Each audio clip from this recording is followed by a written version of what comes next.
জিলামের কাছে চলে যাবো। এই মুহূর্তে নার্সিং স্টাফরা তারা কিন্তু বিক্ষোভ দেখাচ্ছেন, কি বলছেন জিলাম?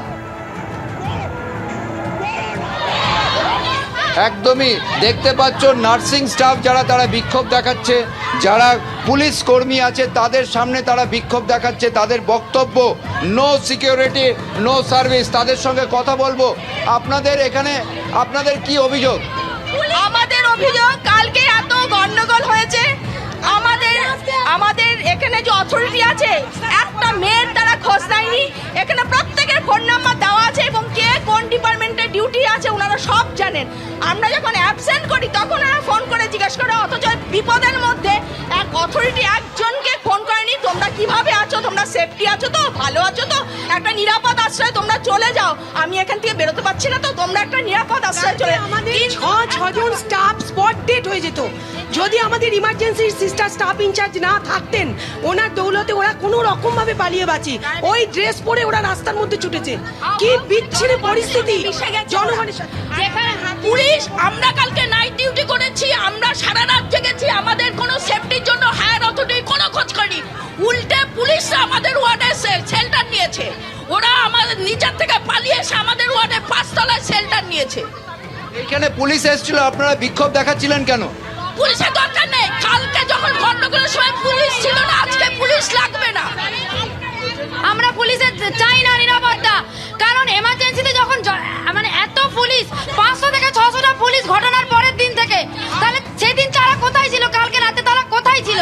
গন্ডগোল হয়েছে, পুলিশের ছিল না, একটাও পুলিশ ছিল না কালকে, একটাও পুলিশ ছিল না। অথচ আমরা যখন গেটে ঢুকি তখন ওরা বারবার জিজ্ঞেস করে কে আপনি কোথায় যাচ্ছেন, অথচ কালকে যখন ঘটনাটা ঘটলো একটাও পুলিশ ছিল না। পুলিশের সাহায্যেই কালকে গন্ডগোল হয়েছে। পুলিশের সাহায্যে হয়েছে? পুলিশের সাহায্যে কেন বলছেন? পুলিশ সরে গেছে, গুন্ডারা ঢুকেছে, পুলিশ সরে ভেতরে আশ্রয় নিয়েছে, লুকিয়ে বসে আছে, আমাদের সামনে গিয়ে বাথরুমে ঢুকছে, সিভিল ড্রেস চাইছে। আমরা কালকে গতকাল যা ঘটনা হয়েছে উল্টে ওনাদেরকেই আমাদের প্রোটেকশন দিতে হয়েছে, আমাদের কোনো প্রোটেকশন ছিল না। পুলিশকে নিরাপত্তা নার্সদের দিতে হয়েছে? হ্যাঁ হ্যাঁ হ্যাঁ, ওনারা তারা কিছু করছিলেন না? আমাদের ওয়ার্ডে ঢুকে গেছিলেন, ওরা ঢুকে কি করছিলেন? ওনারা ওখানে ছিলেন, ওনাদের প্রোটেকশন। আপনারা জিজ্ঞেস করেননি কেন ঢুকে? হ্যাঁ আমরা বলেছি, ওনাদের দেখছে ওনাদের কালকে খুব খারাপ ব্যবস্থা, ওনাদের অবস্থা নাকি খারাপ হয়ে গেছে আমাদের থেকেও, যার জন্য ওরা আমাদেরকে এমনও হয়েছে ওনারা বাথরুমে ঢুকে বলেছে আমাদের লোকানোর জায়গা দিন, আমাদের হচ্ছে বাথরুমে লুকাচ্ছে পুলিশ? হ্যাঁ, আমাদের ওয়ার্ডে এসে বলছে যে আমাদের লোকানোর জায়গা দিন। আমরা যখন এখন বলছি অথরিটিকে যে হচ্ছে আমাদের কেন এই অবস্থাটা নেই হলো, তখন আমাদের অথরিটি বলছে তোমাদের সেফটি তোমাদের হাতে। দেখতে পাচ্ছ কি রকম বিক্ষোভে ফেটে পড়েছে আর.জি. কর মেডিকেল কলেজ হাসপাতালের যারা নার্সিং স্টাফ।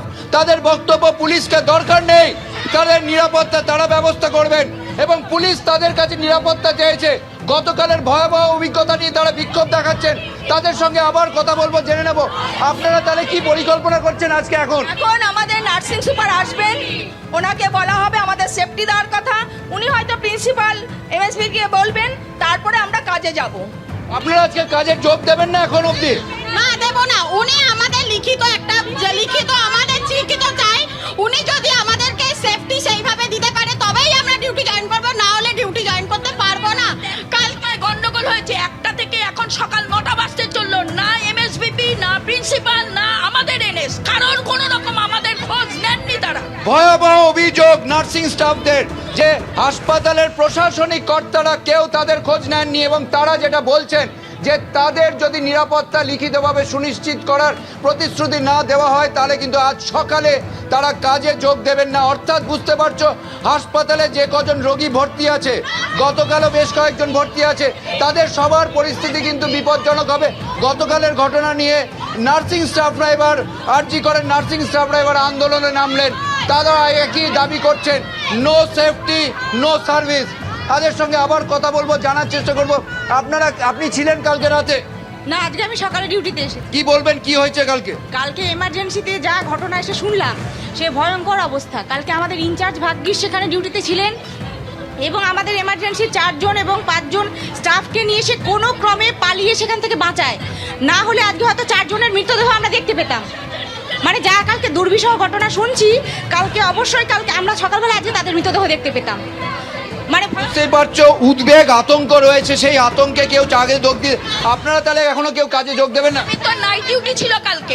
আপনি কি দেখেছিলেন রাতে?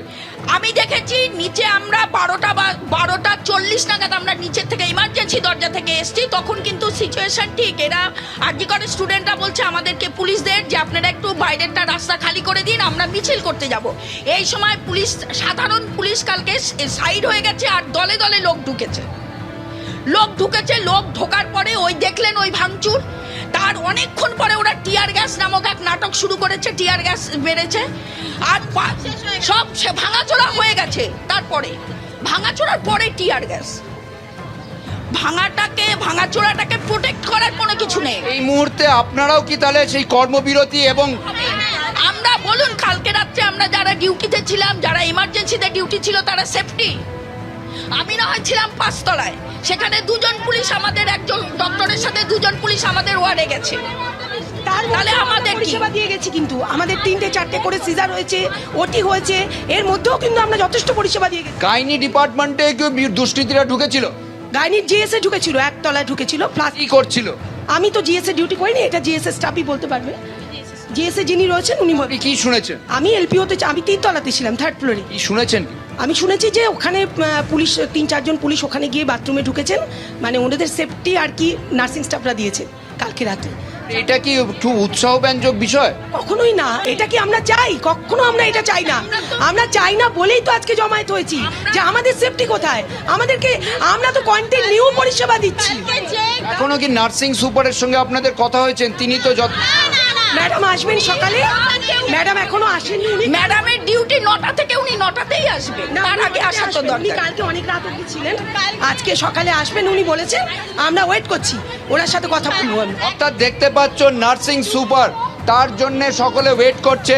তাদের বক্তব্য, নার্সিং স্টাফদের, সিস্টারদের বক্তব্য যে তারা সিকিউরিটির লিখিত তো প্রতিশ্রুতি চান। গতকাল যা ভয়াবহ অভিজ্ঞতা হয়েছে, দুঃসহ অভিজ্ঞতা যাদের নাইট ডিউটিতে ছিলেন তারা, এবং আজকে সকালে যারা কাজে যোগ দিতে এসছেন তারা অপেক্ষা করছেন নার্সিং সুপারের জন্য, এবং তিনি এলে তবে তারা আলোচনা করে লিখিত প্রতিশ্রুতি নিয়ে কাজে যোগ দেবেন নতুন শিফটে। একেবারেই ঝিলাম, একেবারে ভয়াবহ অভিজ্ঞতার কথা বলছেন নার্সিং স্টাফেরা। গতকাল রাতে যে ভয়াবহ তাণ্ডবের ঘটনা ঘটে, দুষ্কৃতী হামলার ঘটনা ঘটে, পুলিশ তাদের নিরাপত্তা দেওয়ার বদলে নিজেরা আশ্রয় চাইতে আসেন, এমনটাই তাদের অভিযোগ। এখনো পর্যন্ত তারা কাজে যোগ দিচ্ছেন না যতক্ষণ না নার্সিং সুপার আসছেন, তার সঙ্গে কথা বলবেন। লিখিত প্রতিশ্রুতি চাই নিরাপত্তার, তবে পাওয়া যাবে চিকিৎসা পরিষেবা, এমনটাই তাদের দাবি।